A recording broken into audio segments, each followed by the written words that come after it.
Hemos estado estudiando el libro de Juan juntos.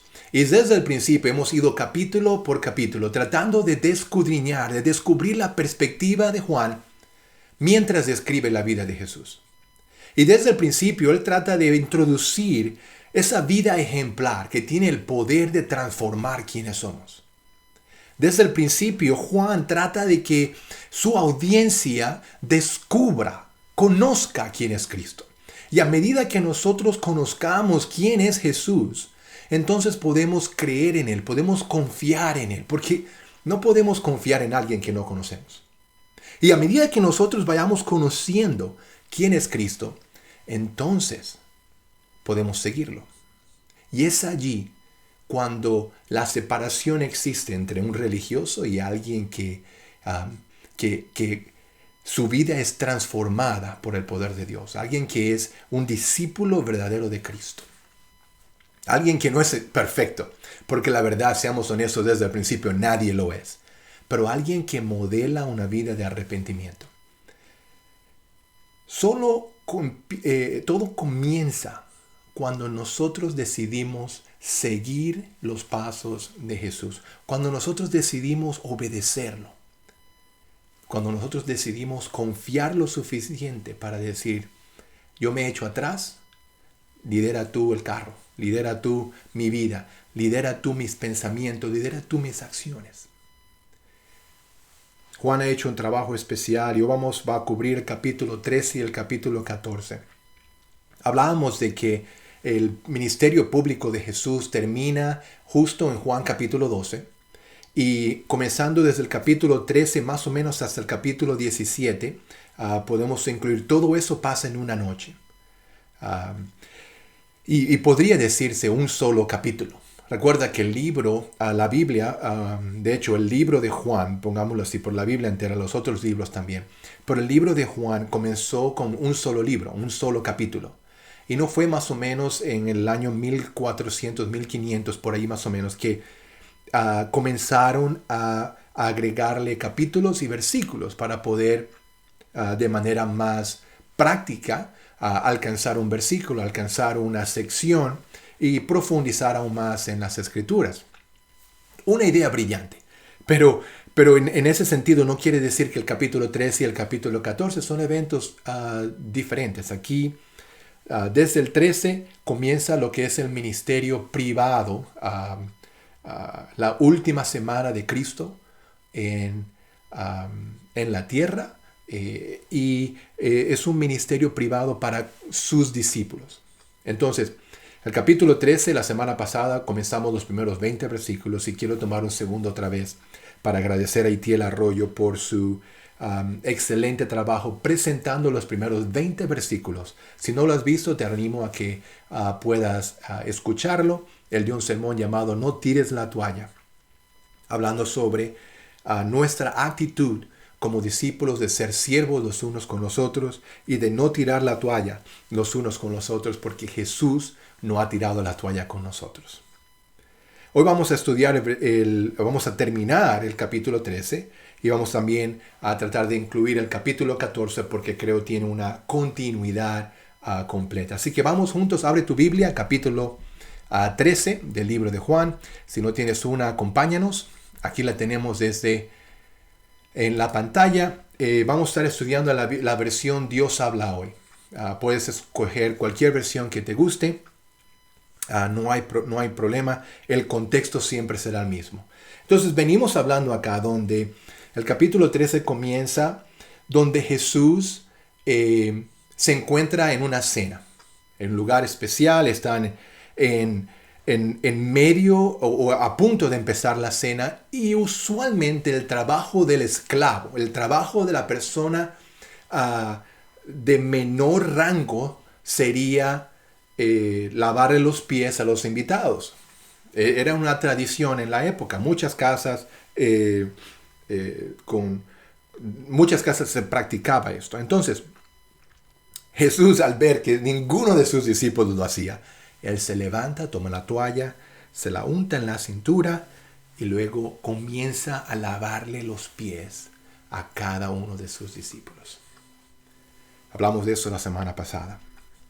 Justo después que termina de lavarle los pies, se sientan y tú te imaginas la tensión, el momento, algo tan especial. El Rey de Reyes, el Señor de Señores, lavándole los pies a sus discípulos.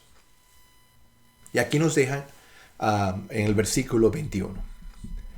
Después de decir esto, Jesús se sintió profundamente conmovido y añadió con toda claridad: les aseguro que uno de ustedes me va a traicionar.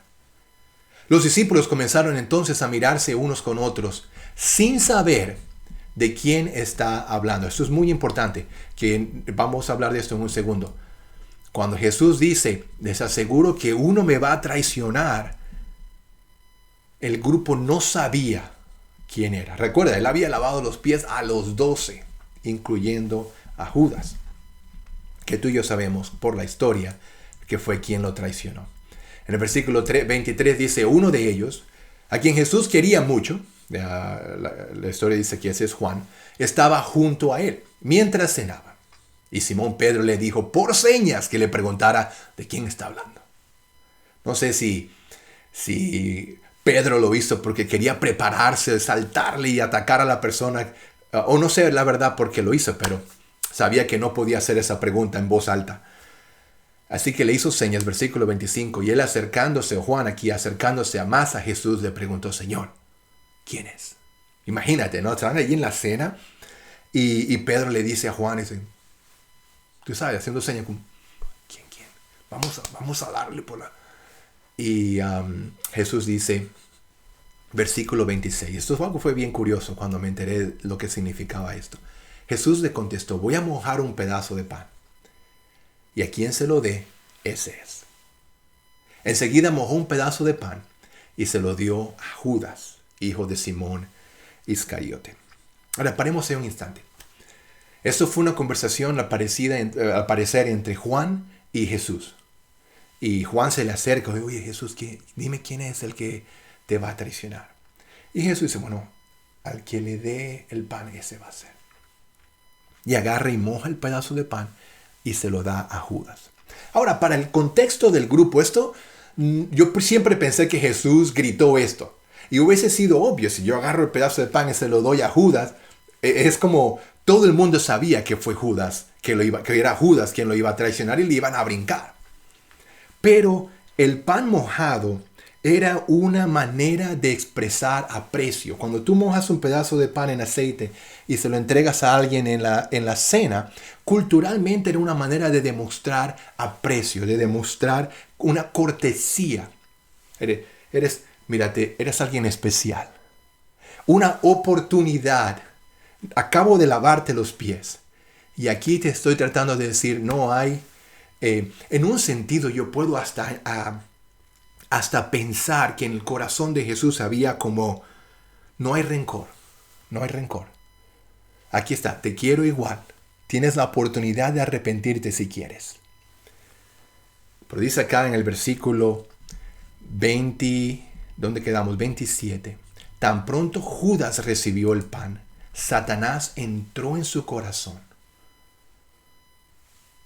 Y me hace pensar muchas veces cómo nosotros escogemos a la persona como nuestro enemigo. No nos damos cuenta que no necesariamente es la persona, pero es Satanás actuando por medio de la naturaleza pecaminosa de esa persona. Recuerda que en el capítulo 13 habíamos hablado sobre las malas intenciones de Judas y cómo él no se robaba el dinero, como ya él había negociado con los líderes religiosos, ya le estaba buscando la manera de asegurarse de que Jesús reaccionara de la manera que él pensara. Algunos dicen inclusive que la razón por la cual Judas vendió a Jesús era porque él esperaba de alguna manera que cuando llegaran los soldados Jesús iba a reaccionar como el rey, como los macabeos anteriormente cuando salvaron a los judíos de los sirios. Y de la misma manera Jesús iba a llegar y iba a rescatarlos a ellos de los romanos. Pero no fue así. La noche comienza con Jesús tomando la actitud de siervo, dejando a un lado su igualdad con Dios y sirviendo a la gente. Eso yo lo llamo un amor sin condición. Y Jesús, sabiendo todo esto, recuerda que aquí estamos hablando que en Juan capítulo 13, habían pasado más o menos 3 años del ministerio de Jesús. Cuando Jesús dice, alguno de ustedes me va a traicionar, recuerda que dije que eso era importante, ninguno asumió que fue Judas. Entonces te pones a pensar que no había diferencia. Jesús sabía que Judas lo iba a traicionar.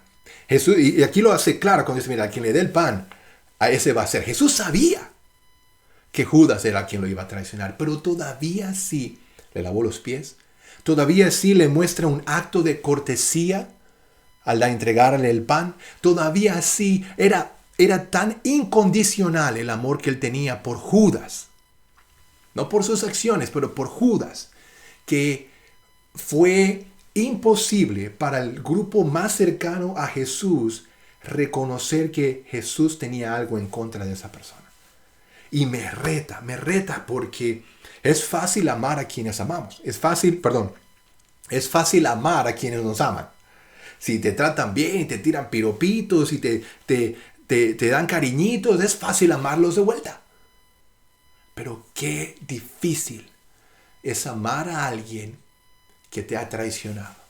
Qué difícil es amar a alguien que su naturaleza, que Satanás entra en su corazón y su naturaleza hace que esa persona haga o diga cosas que llegan a lo más profundo de tu corazón. Todos hemos tenido un Judas en nuestras vidas. Y lo más retante es que todos hemos sido un Judas para otra persona.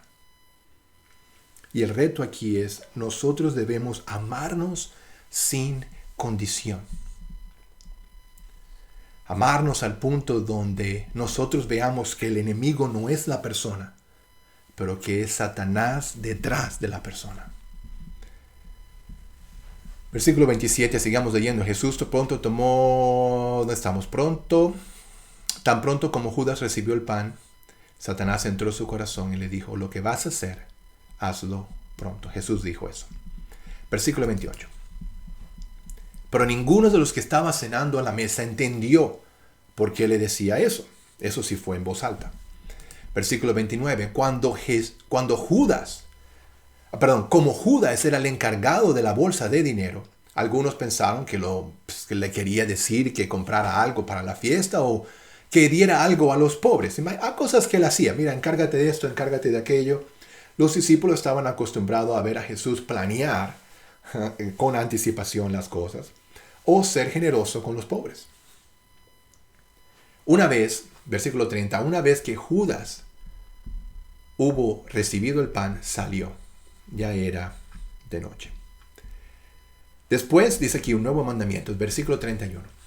Después que Judas hubo salido, Jesús dijo, que ya Judas se fue. Quedan 11 discípulos que van a mantenerse fieles, al menos un par de horas más, junto a Jesús. Y dice, ahora se muestra la gloria del Hijo del Hombre, y la gloria de Dios se mostrará en él. Versículo 32. Si el Hijo del Hombre muestra la gloria de Dios, también Dios mostrará la gloria de él, y lo hará pronto. Hijitos míos, ya yo no estaré con ustedes mucho tiempo. Ustedes me buscarán. Pero lo mismo que les dije a los judíos, les digo ahora a ustedes. No podrán ir a donde yo voy. Ahora, esa conversación que Jesús estaba refiriendo acá en el versículo 33, creo que fue Juan capítulo 7. Déjame confirmar, creo que fue Juan capítulo 7, donde él estaba interactuando con los líderes religiosos de la época. Entonces le dice acá, ya yo no estaré con ustedes mucho tiempo. Él estaba hablando desde el principio, desde el versículo 31, cuando dice, la gloria del Hijo del Hombre se mostrará pronto. Esa gloria se refiere a la crucifixión. Él estaba hablando de que pronto yo voy a morir en una cruz. Y la cruz era un evento que en esa época era considerado algo muy bajo, algo muy vergonzoso. Sin embargo, Jesús veía algo que era tan humillante en esa época de una manera diferente. Y el reto para ti y para mí es poder encontrar lo positivo en las cosas que vemos. Jesús aquí decía, mira, yo veo gloria en la cruz, porque yo entiendo lo que está pasando acá. Yo voy a morir por el pecado del mundo. Y mi gloria, la gloria de Dios, Dios será glorificado por esa muerte. Por eso yo lo veo diferente. Luego dice acá, donde ustedes me buscarán, pero lo mismo que les dije a los discípulos, no podrán ir a donde yo voy. ¿A dónde va a ir Cristo? Él va a ir a la cruz. Y ellos no pueden ir a la cruz porque hablamos, y eso es todo un estudio, pero hablamos de que Jesús se iba a convertir en ese cordero sin defecto que iba a pagar por los pecados del mundo. Pedro, los judíos religiosos, los líderes religiosos, aún los 11 en ese discípulo, con tantas buenas intenciones, ninguno de ellos era perfecto. Solo Cristo tenía las cualidades para morir, o las calificaciones, por falta de otra palabra, para morir en la cruz. Por eso dice, mira, ustedes no van a ir a donde yo voy. Luego les suelta una bomba atómica. Y les dice en el versículo 34, les doy un mandamiento nuevo. Ustedes no van a ir conmigo a la cruz, al menos no todavía. Pero les voy a dar un mandamiento nuevo. Y está hablando acá a sus discípulos, a los 11. Le dice el versículo 34, les doy este mandamiento nuevo, que se amen los unos a los otros. Así como yo los amo a ustedes, así deben amarse ustedes los unos a los otros. Si se aman los unos a los otros, ahí va la promesa, si se aman los unos a los otros, todo el mundo se dará cuenta de que son discípulos míos. Es una promesa. Y vamos al capítulo 13, como él, siendo el rey de reyes, él reconocía, él sabía quién era. Por eso no tenía que demostrarle nada a nadie. Y por eso se humilla y sirve lavándole los pies a sus discípulos. Por eso él amó a Judas, sabiendo que él lo iba a traicionar por 3 años, lo amó. Al punto que sus discípulos no podían reconocer que él iba a traicionarlo. Y aquí dice, mira, de la misma manera que yo los he amado a ustedes, ámense los unos a los otros. Y es fácil decirlo, es fácil leerlo, es fácil memorizarlo, pero ¿cuántas veces nos llenamos de excusas para condicionar nuestra falta de amor? Y es retante. Yo sé que se dice fácil, pero es retante amar a los que son difíciles. Este último mes, estamos acá ahorita en abril del 2021, del año 2021. Y ha sido no solamente por la pandemia, hemos visto muchas personas morir mundialmente, millones.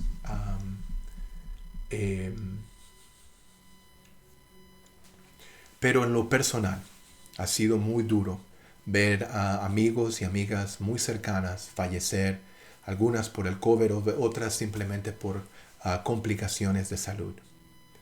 Y me ha ayudado a recordar cuán frágil es la vida. Ver amigos que 20, 25 años atrás estábamos juntos predicando la palabra de Dios y ahora él no está.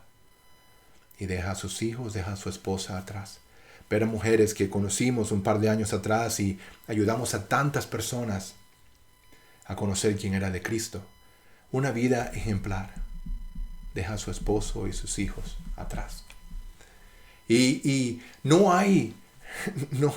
es casi imposible no mirarse a uno mismo y reconocer, bueno, ¿qué tal mi vida? ¿Qué tipo de legado voy a dejar yo cuando me vaya? A todos nos va a tocar algún día morir. Y la pregunta es, ¿me estoy yo amarrando con... No, mira, no me dijo esto, no me saludó, no me dio esto, es que me tenía que hacer aquello, es que él me dijo esta persona, es que...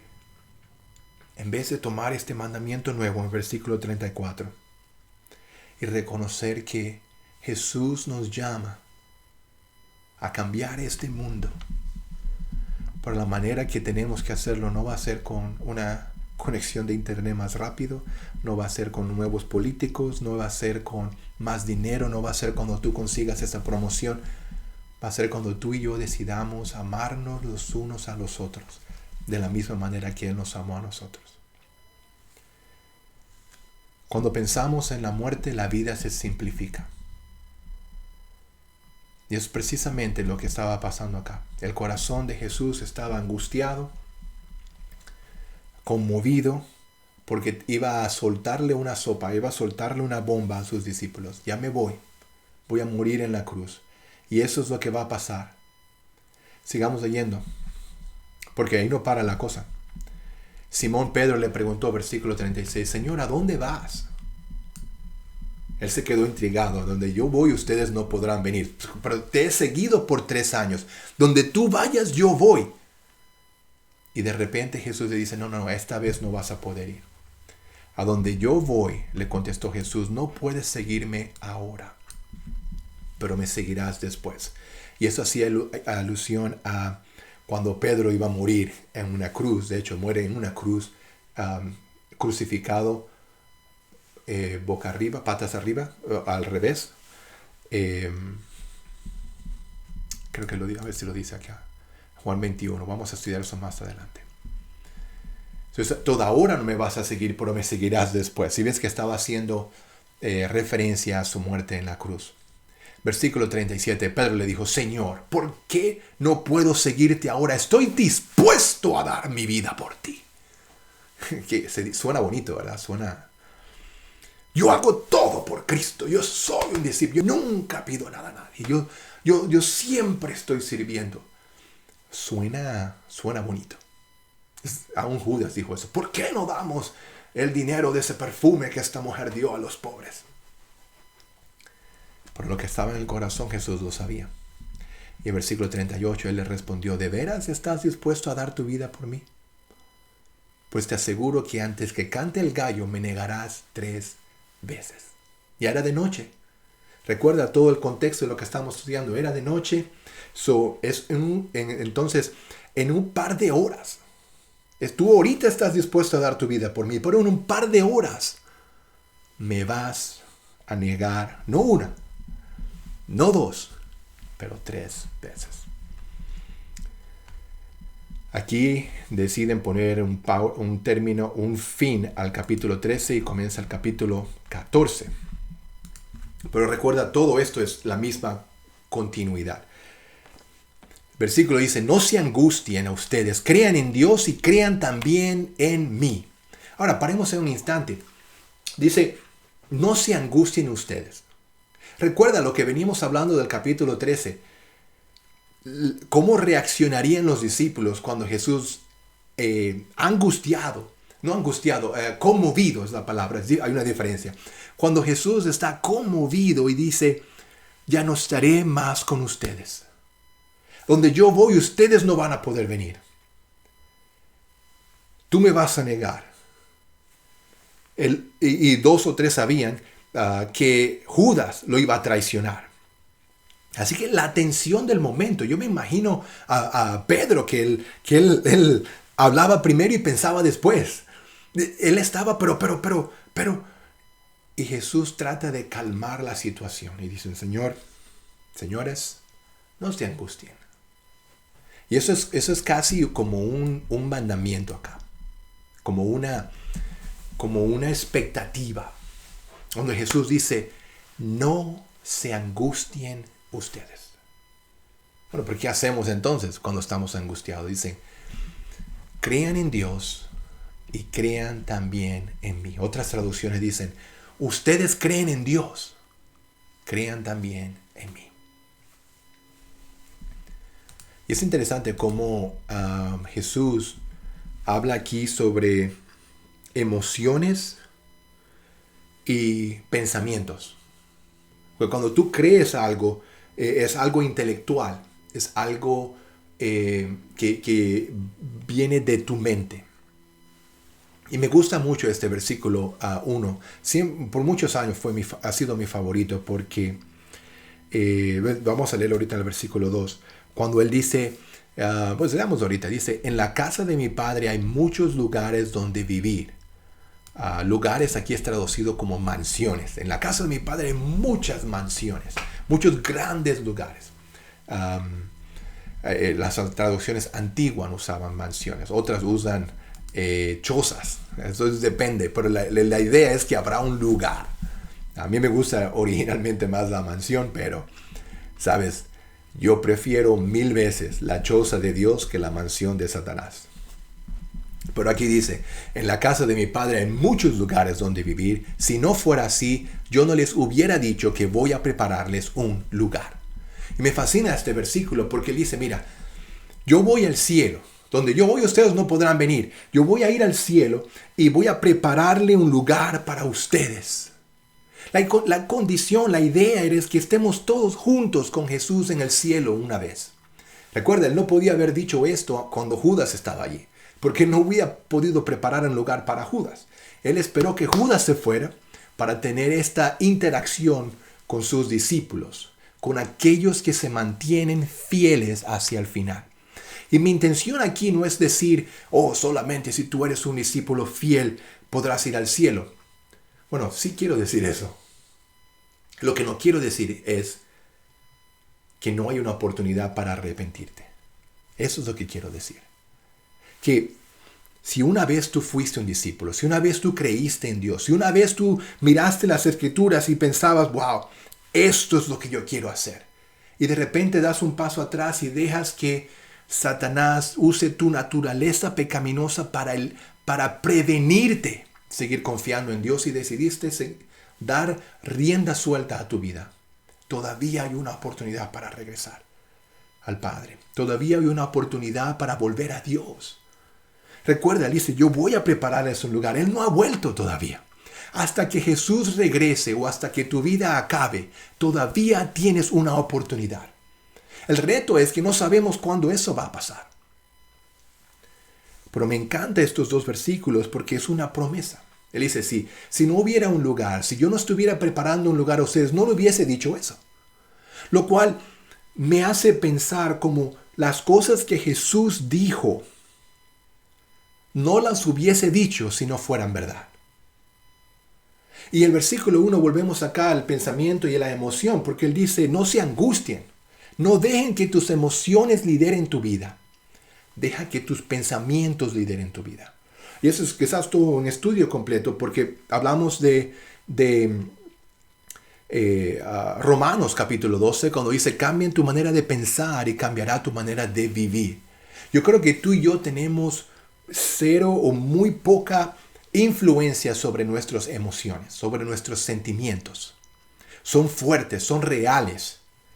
Pero lo que Dios nos llama a tomar en cuenta son nuestros pensamientos. Cambia tu manera de pensar, porque cambiará la manera que tú actúas, cambiará la manera que tú hables. No podemos controlar nuestras emociones, pero sí podemos controlar cómo reaccionamos a nuestras emociones. Y aún el día que simplemente explotemos, siempre hay una oportunidad para parar y decir, perdón, me equivoqué. Eso no es la manera que yo quiero hacer las cosas. Eso es lo que yo quiero hacer. ¿Me perdonas? Qué diferente sería el mundo cuando tú y yo actuemos así, de una forma continua. Por aquí Jesús da un mandamiento y hace una promesa. Él vendrá de nuevo. Él vendrá de nuevo para rescatar a los suyos y llevarlos juntos y estar en una fiesta en el cielo. Sigamos leyendo, versículo 4. Versículo 3. Después de irme y de prepararles un lugar, vendré otra vez para llevarlos conmigo. Es una promesa. para que ustedes estén en el mismo lugar en donde yo voy a estar. Él promete estar a la derecha de Dios Padre en el cielo. Y dice, yo voy a regresar la segunda venida de Cristo para recoger y llevar conmigo a los que son míos. Versículo 4. Ustedes saben el camino que lleva a donde yo voy. Y Tomás le dijo a Jesús, Señor, no sabemos a dónde vas. ¿Cómo vamos a saber el camino? Me hace sentir mejor cuando yo leo versículos así como el de Tomás. Jesús le contestó, yo soy el camino, la verdad y la vida. Solamente por mí se puede llegar al Padre. Jesús aprovecha aquí la ignorancia de sus discípulos para plantear un mensaje claro y dice, mira, yo soy el camino, yo soy la verdad, yo soy la vida. Solamente por mí se puede llegar al Padre. Él estaba hablando sobre su relación con Dios. Él estaba hablando sobre una intimidad con Cristo, con Dios. Y voy a traerlos para que estén conmigo en el cielo. Y Tomás dice, no entiendo, pero ¿para dónde vas? ¿Quién es? Y Jesús le hace claro, yo soy el camino, la verdad y la vida. Versículo 7 dice, si ustedes me conocen a mí, también conocerán a mi Padre. Y ya lo conocen desde ahora, pues lo han estado viendo. Felipe le dijo entonces, por otro lado, Señor, déjanos ver al Padre. Y con eso nos basta. Ahora, yo te creo. Si me dejas ver a Dios, entonces yo te creo. Otra vez, qué esperanza, ¿no? Nos da esperanza cuando a veces tú estás, no sé, mi esposa es maestra. Y a veces ella me cuenta cómo se prepara. Aún me pasa a mí o nos pasa a ti. No sé si te ha pasado a ti, pero cuando uno prepara una clase o uno prepara un evento, y se dedica, le suda, trabaja, y cuando uno lo presenta y pasas 20, 30, 40 minutos explicándolo, y luego al final se levanta la mano, Juanito al final, y dice, maestra, ¿puede repetir todo desde el principio? No entendí nada.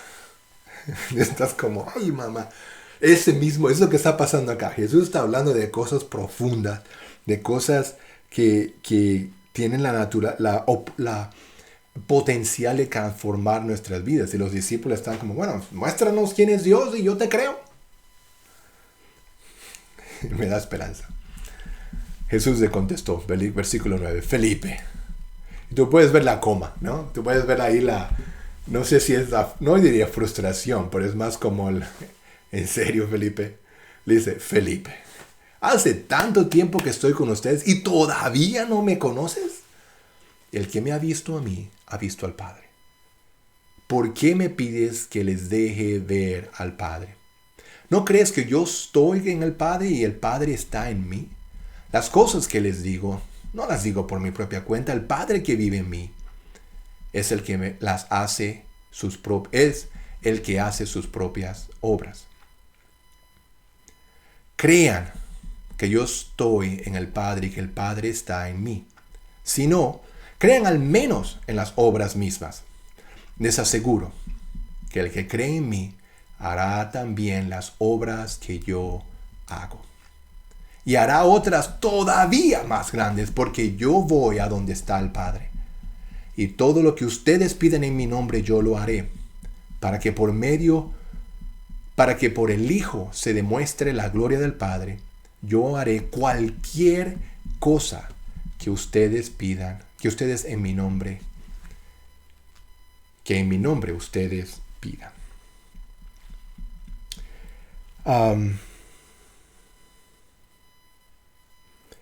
Me encanta esta interacción que Jesús tiene con Felipe. Y les dice, mira, ustedes conocen al Padre porque me han visto a mí. Lo cual nos llama a reconocer que mientras más conocemos quién es Cristo, más conoceremos quién es Dios. La igualdad que Jesús tenía con Cristo, parte de la Trinidad, del Espíritu Santo, con Dios, con Jesús. Si ustedes conocen quién es Jesús, entonces conoceremos quién es Dios. Pero luego dice acá en el versículo 12, el que cree en mí hará también las cosas que yo hago. Jesús no simplemente espera que tú y yo seamos parte de una audiencia, que veamos al cristianismo como entretenme. Voy el domingo, dame una clase, hazme esto, hazme aquello. Ustedes son los que trabajan para la iglesia, cuídenme a mí. No, Él quiere que nosotros seamos protagonistas, participantes. Y por eso quiere que imitemos. Él quiere que nosotros hagamos algo. Y no solamente algo. Él dice, ustedes harán cosas todavía más grandes.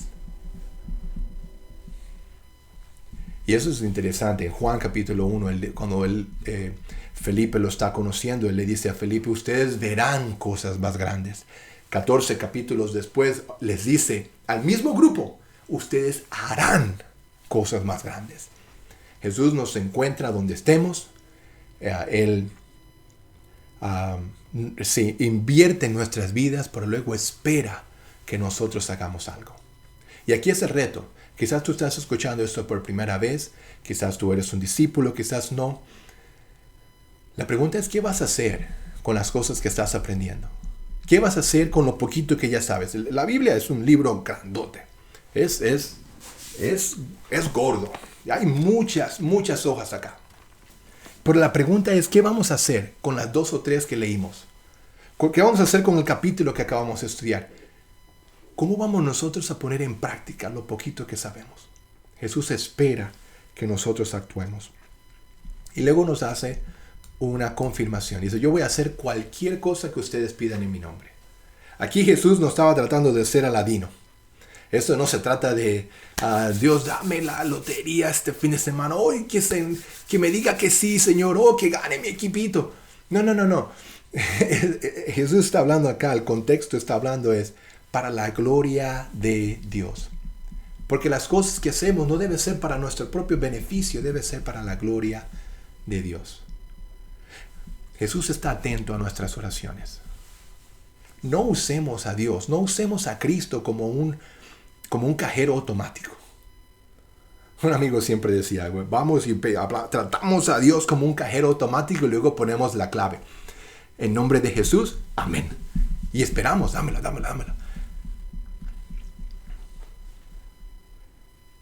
Hay una relación, Él está pendiente de nuestras oraciones, tratémoslo a Él como el Señor que es de nuestras vidas.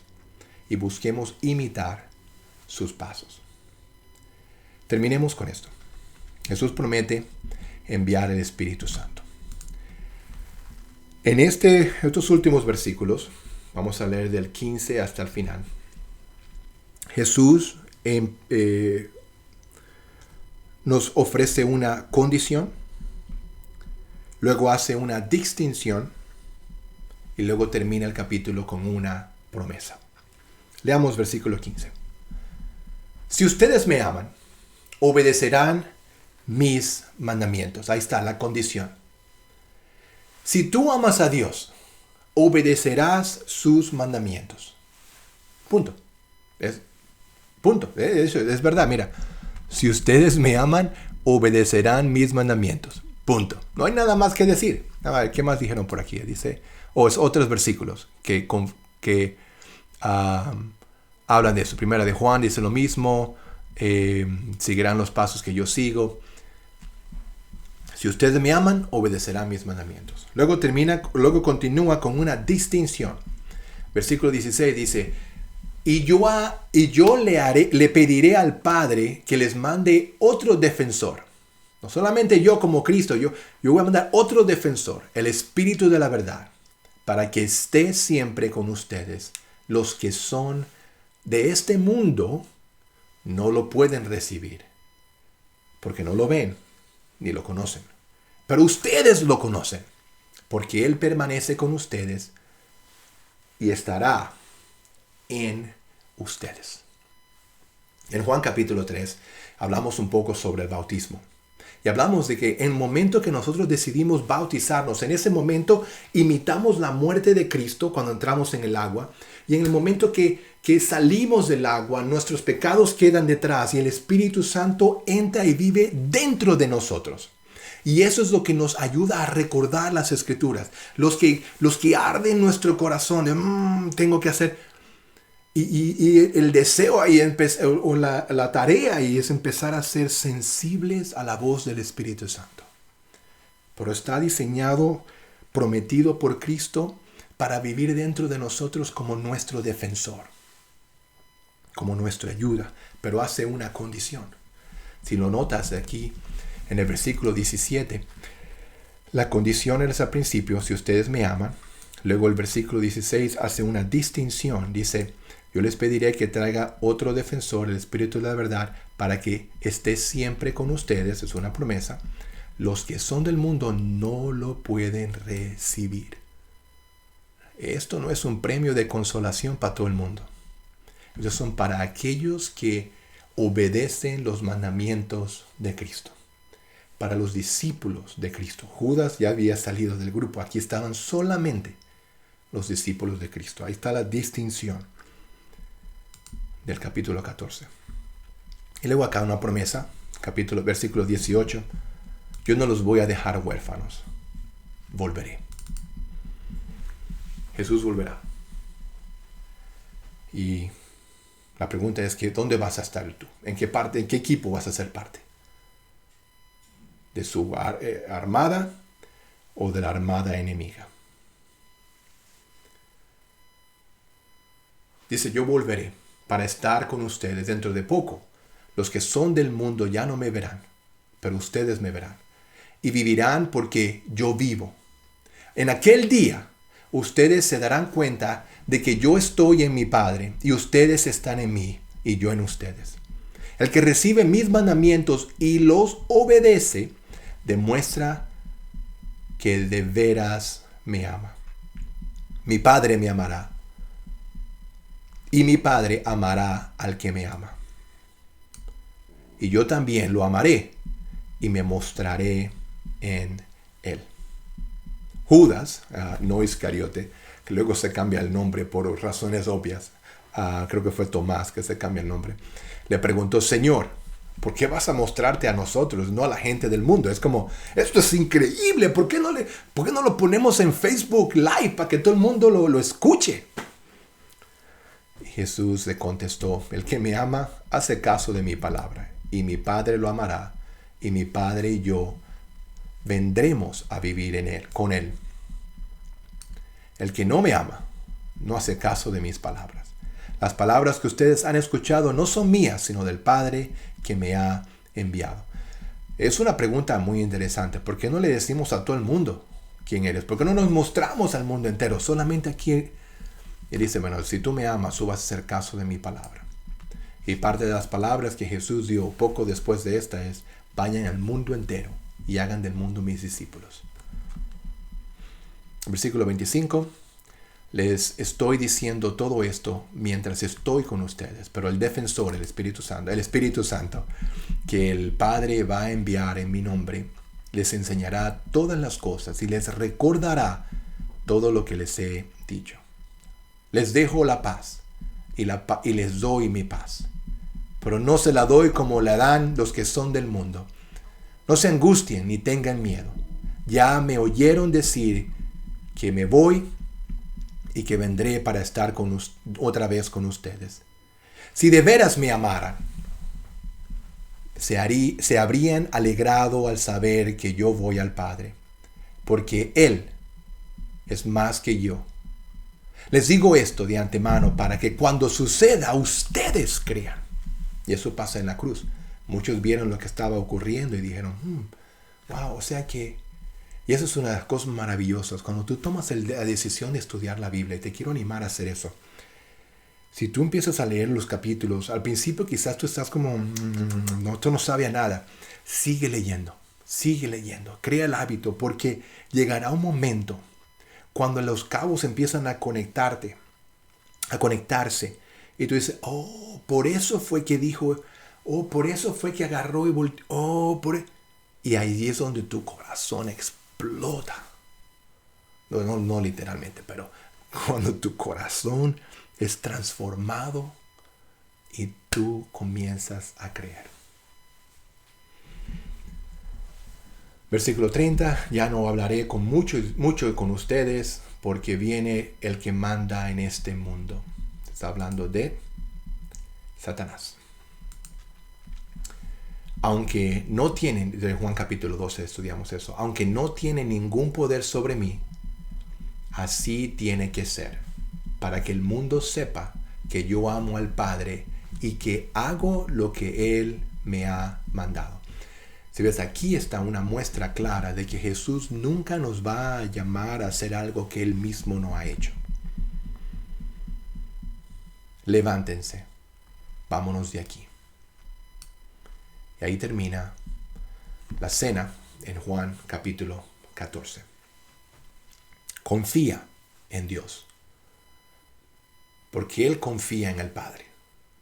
Y si amamos a Dios, somos llamados a imitar sus pasos. Nos vemos en la próxima clase. Gracias.